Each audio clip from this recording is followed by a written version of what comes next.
Je suis prêt à parier que le chant que vous êtes en train d'écouter à cet instant vous procure une étrange sensation assez familière.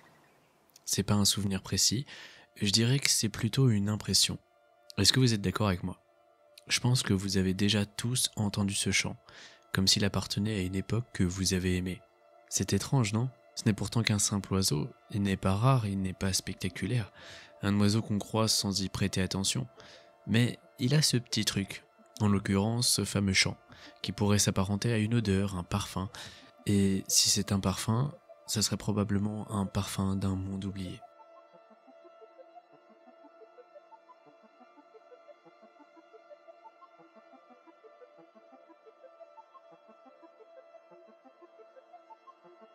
Mais si je vous parle de ce chant, eh bien c'est parce qu'un matin je l'ai entendu une nouvelle fois. Et sans comprendre pourquoi, je me suis senti un petit peu triste. Plus tard, dans l'après-midi, je parcourais internet et je suis tombé sur cette photo. Sans savoir pourquoi, j'avais presque les larmes aux yeux. Je vous rassure, j'étais pas dépressif à ce moment-là, mais cette photo m'a vraiment chamboulé. Je ne savais pas où c'était et je ne savais même pas si cet endroit existait vraiment. Mais devant cette image, j'ai presque pleuré. Comme si je venais de perdre quelque chose que je n'avais pourtant jamais eu. Et c'est là que j'ai compris. Je n'étais pas en train de me souvenir, j'étais en train de ressentir la nostalgie d'un monde que je n'avais jamais connu. Le plus étrange dans tout ça, c'est que je ne suis pas le seul. Bien sûr, il y a une autre nostalgie, plus familière et plus douce aussi, celle que chacun porte en lui, la nostalgie de notre propre passé.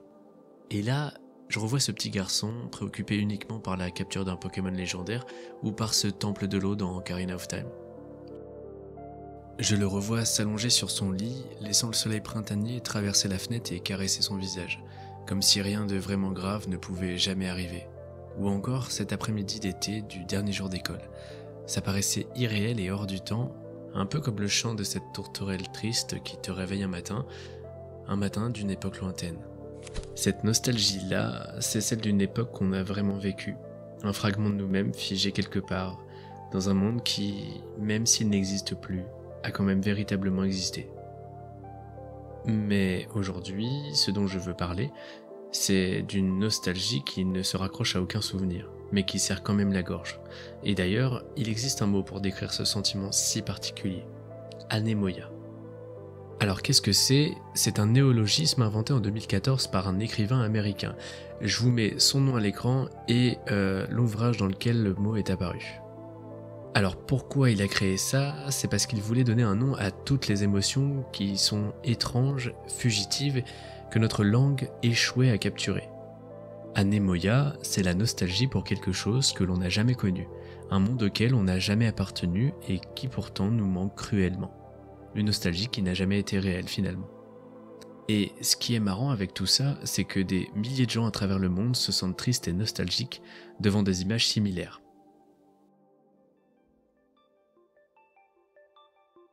Pourquoi? Pourquoi sommes-nous tant à ressentir ce manque pour un monde que nous n'avons jamais touché?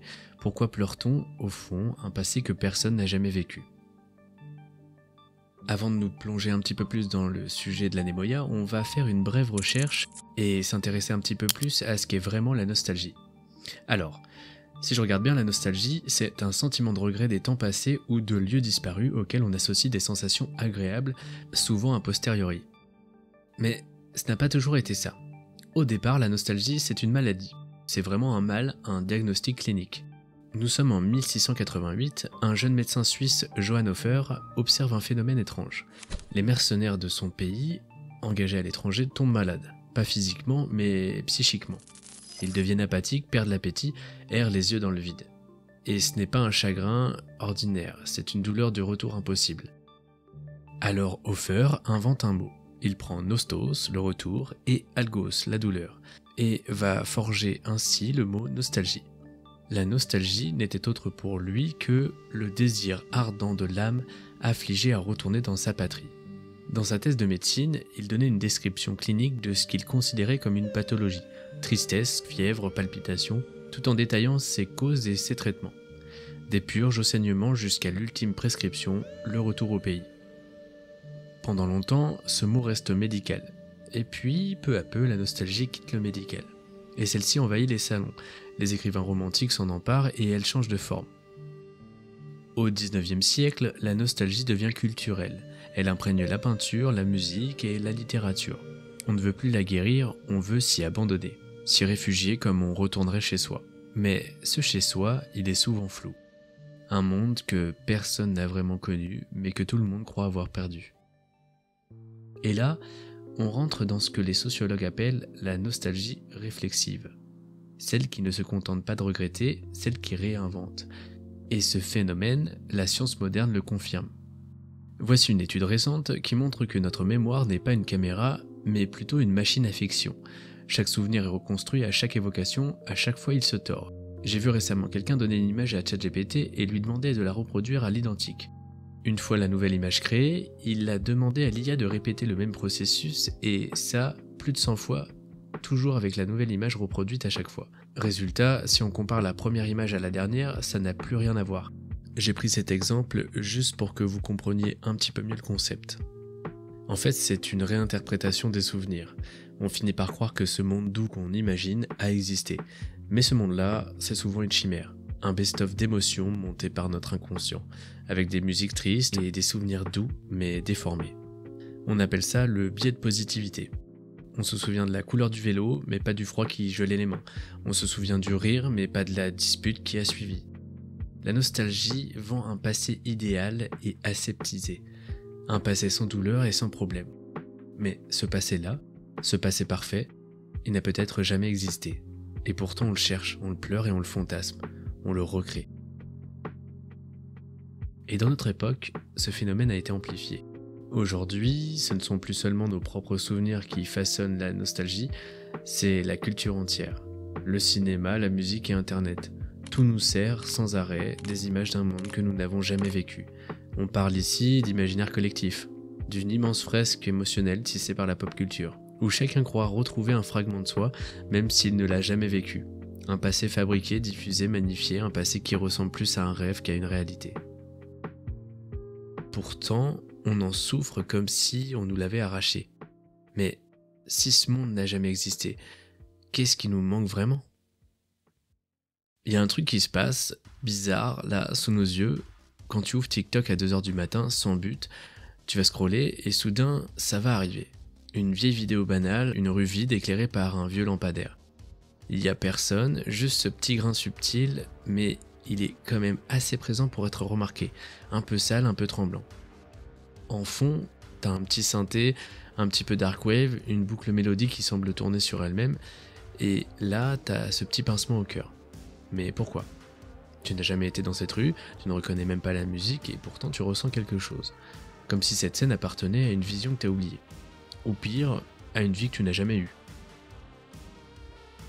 Ça, là, ce genre de contenu, on lui a donné un nom. Liminal Spaces, Dreamcore ou encore Weirdcore.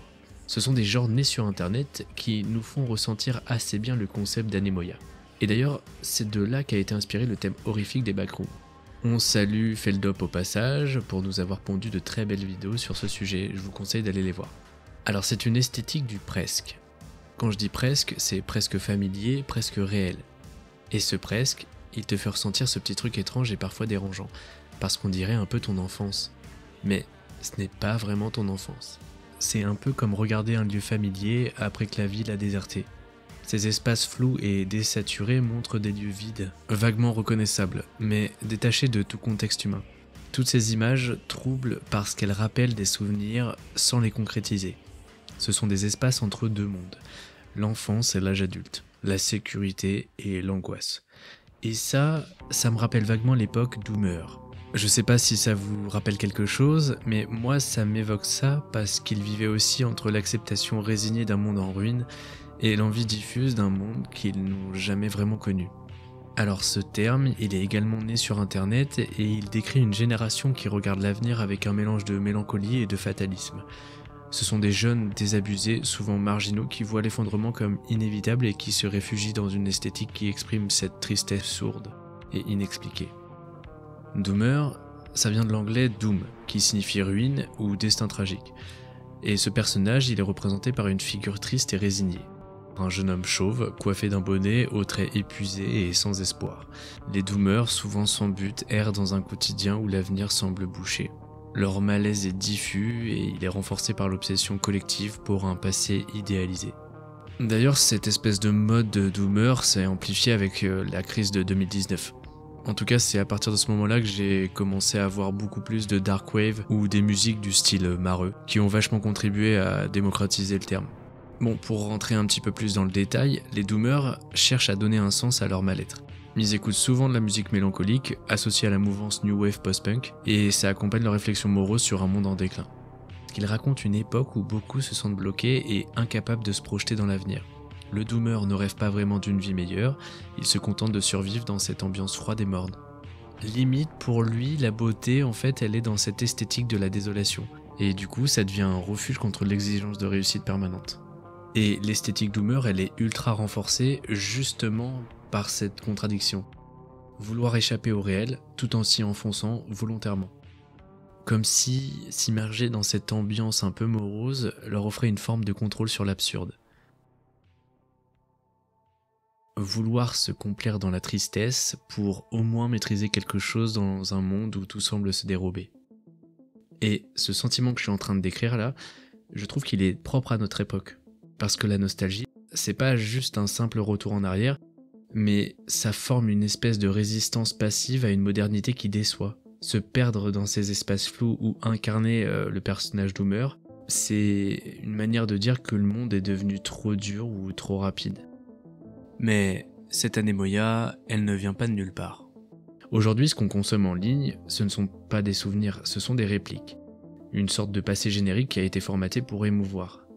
Par exemple, si on prend Spotify, eh bien, il va nous proposer des playlists qui vont s'appeler Souvenirs d'été 98. Tu ne sais même pas pourquoi tu cliques, t'étais peut-être trop jeune ou pas encore né, et pourtant, t'as quand même un petit frisson quand tu vas écouter la playlist. Tu crois que ça fait partie de ta vie, mais c'est pas du tout le cas. C'est une mise en scène construite par des boucles, bien souvent des accords mineurs pour l'aspect mélancolique, et toi, tu mords à l'hameçon, avec grand plaisir. Parce qu'il y a ce truc qui fait que tu te complais dans la mélancolie. Et comme le disait si bien Victor Hugo, la mélancolie, c'est le bonheur d'être triste. Effectivement, ça fait étrangement du bien.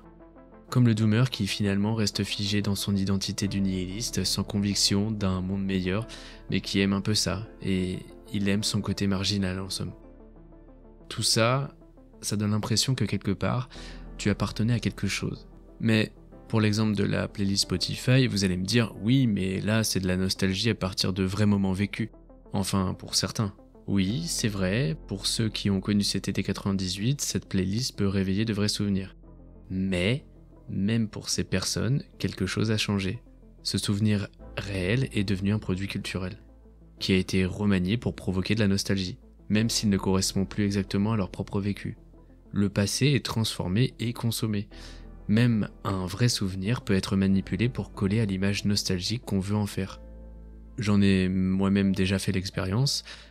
Quand j'avais trouvé une photo d'un paquet de céréales Smack, je crois, j'avais ce petit truc de nostalgie, comme si en fait j'en avais déjà mangé quand j'étais petit, mais en fait non, j'en ai jamais mangé. Je le sais parce que j'étais de la team qui prenait des Chocopops ou des Chocapic. Finalement, que ce soit un souvenir vécu ou fantasmé, on est tous pris dans le même piège, celui de vouloir revivre un passé idéalisé même s'il n'a jamais existé. En neurosciences, on sait que la mémoire n'est pas un enregistrement, parce qu'elle fonctionne par association. Une image floue, plus un son, plus une lumière chaude, ça fait une trace émotionnelle. Et les algorithmes le savent très bien. C'est même leur boulot. Reconnaître tes failles affectives et les reproduire, encore et encore. Ce qui est le plus troublant dans tout ça, c'est que personne ne sait vraiment d'où ça sort. Pas trop de signatures, pas d'histoire, ça flotte comme ça sur internet, comme des souvenirs orphelins, programmés pour te manquer. On dirait que quelqu'un a synthétisé un sentiment juste assez vague pour que tu puisses y projeter tes propres souvenirs. Et laisse-moi te dire que toi aussi tu fais ça. Chaque fois que tu regardes un vieil anime avec une intro en japonais, et chaque fois que tu remets cette chanson triste en conduisant la nuit, juste pour ressentir un petit truc. Chaque fois que tu te dis « Ah, j'aimerais tant revivre cette époque », sans même savoir de quelle époque tu parles vraiment. Ce n'est pas ton passé, c'est un langage émotionnel partagé. C'est là que ça devient étrange, parce qu'à force de regarder les mêmes images et à écouter les mêmes sons, on finit par construire une mémoire collective de fiction, comme un passé universel, que personne n'a vécu mais que tout le monde reconnaît. Petit à petit, nos vraies mémoires s'estompent, remplacées par des souvenirs sans conflit ni aspérité. Le problème, c'est qu'à force de le lisser, on finit par ne plus rien sentir. Et on ne vit plus notre vie, on joue à deviner celle qu'on aurait aimé avoir, ce qui fait que le réel s'efface. Ça me fait penser encore à un truc, je sais pas si vous en avez déjà entendu parler, ça s'appelle le shifting. Et comme par hasard, le contexte dans lequel cette pratique s'est popularisée, c'est encore une fois avec la crise de 2019. Toujours ce truc du la réalité devient trop lourde et du coup on se réfugie ailleurs.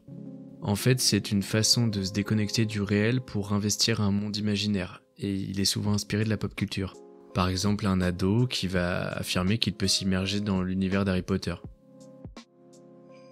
Du coup, ça rend la frontière entre l'illusion et la perception assez floue. Le plus perturbant là-dedans, ce n'est pas seulement la capacité à se plonger dans les univers fictionnels, mais c'est surtout l'intensité qu'on y met. Et ça contribue également, je pense, à renforcer ce concept d'anémoïa. Parce que littéralement, on vit dans un monde qui n'existe absolument pas, complètement inventé par notre esprit. La question maintenant, c'est est-ce que ce manque, est-ce que cette sensation que quelque chose d'essentiel a disparu est vraiment fausse ? Ou bien est-ce que cette nostalgie qu'on partage tous, c'est le signe qu'il y a autre chose à comprendre ?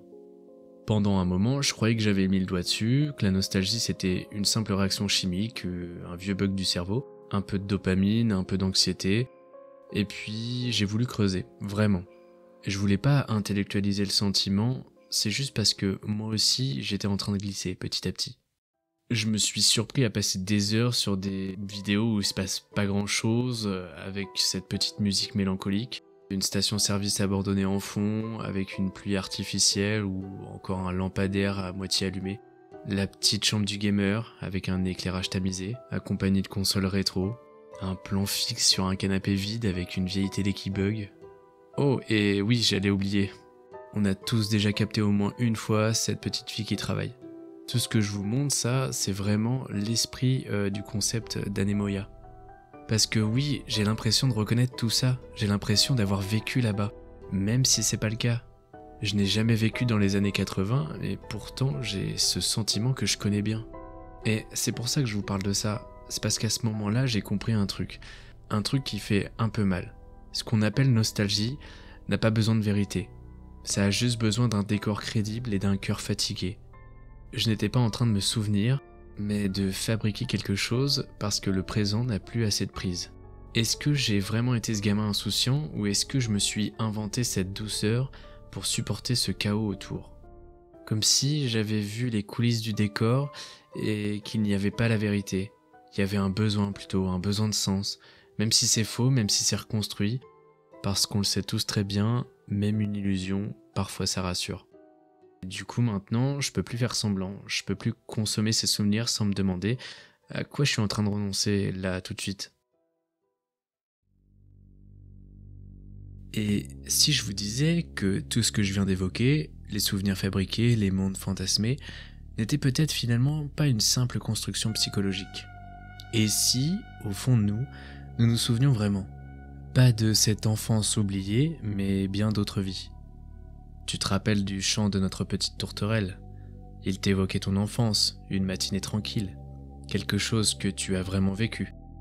Mais toutes ces autres nostalgies que tu éprouves pour des souvenirs inexistants, cette fameuse anémoïa, et s'il te rappelait quelque chose que tu as également vraiment vécu de la même façon que tu as écouté le chant de cet oiseau dans ton enfance, pas dans cette vie, mais dans une autre. Est-ce que tu sais ce qu'est une action fantôme à distance ? Alors c'est un terme qui a été utilisé par Einstein et qui décrit un mystère que la science n'explique pas encore. Un phénomène étrange dont il ne croyait pas vraiment, mais qui s'est révélé largement vérifié et confirmé par les physiciens. On appelle ça l'intrication quantique. Restez avec moi, ça va devenir intéressant. Deux particules à des années-lumière l'une de l'autre, mais qui restent liées. Et si tu modifies l'une, l'autre réagit instantanément, comme si le temps et l'espace n'existaient plus entre elles. Maintenant, imaginez si nos émotions, nos souvenirs et nos impressions pouvaient suivre ce même principe. quand vous ressentez de la nostalgie en écoutant une vieille chanson, se pourrait-il que ce soit l'écho d'un souvenir partagé avec un autre vous? Une version de vous-même dans un autre monde, un autre univers. Quelque part dans cette vaste réalité multiple, vous avez réellement vécu cette scène. Et ça, c'est un truc de fou. Parce que ça remet en question tout ce que nous croyons savoir sur la mémoire et la réalité, et même l'identité. C'est là que ça devient assez effrayant. Parce que cette hypothèse ne nous dit pas seulement que nous pourrions être connectés à d'autres versions de nous-mêmes, non. Elle suggère que l'anémoïa pourrait être le souvenir d'une autre vie, d'un autre moi. Certains appellent ça le multivers, des existences entières dispersées à travers le temps, les mondes. Ok, maintenant laissez-moi vous raconter une petite histoire. L'histoire d'un homme qui meurt et qui va se retrouver face à Dieu, ou quelque chose qui pourrait s'y apparenter. Tu te retrouves donc quelque part dans un espace indéfini qui flotte dans une lumière douce et tamisée. Et devant toi, il y a donc cette silhouette. C'est plutôt une présence, quelque chose d'apaisant et d'immense à la fois. Tu te sens bizarrement serein et cette entité va te parler. D'une voix très calme et douce, et elle va t'expliquer que tu es mort, mais que tu ne dois pas t'en faire parce que ce n'est pas la fin. Et là forcément, tu vas vouloir lui poser plein de questions. Où suis-je? Qui es-tu? Que va-t-il se passer? Mais avant que tu n'ouvres la bouche, l'entité va te dire « Tu vas renaître. Pas juste une fois, ni même 2 ou 3 fois. Non, non, tu vas renaître dans chaque vie humaine qui ait jamais existé et qui existera. Tu es chaque être humain, chaque vie, chaque époque, chaque destin. Tu as du mal à comprendre, alors l'entité explique, toujours avec cette voix douce. Tu es un esclave en Égypte, un poète à la Renaissance, tu es ce scientifique brillant et un soldat effrayé. Tu es cette mendiante sous un pont à Calcutta, un roi déchu, un enfant perdu dans les rues de Paris. Tu as même été ce célèbre peintre autrichien et également toutes les victimes qu'il a pu faire. À peine le temps de pouvoir prendre cette information vertigineuse, l'entité poursuit. À chaque fois que tu as fait du mal, c'est à toi-même que tu t'es fait mal. À chaque fois que tu aimes, c'est toi que tu aimes, car tu es chacun, chaque âme et chaque être.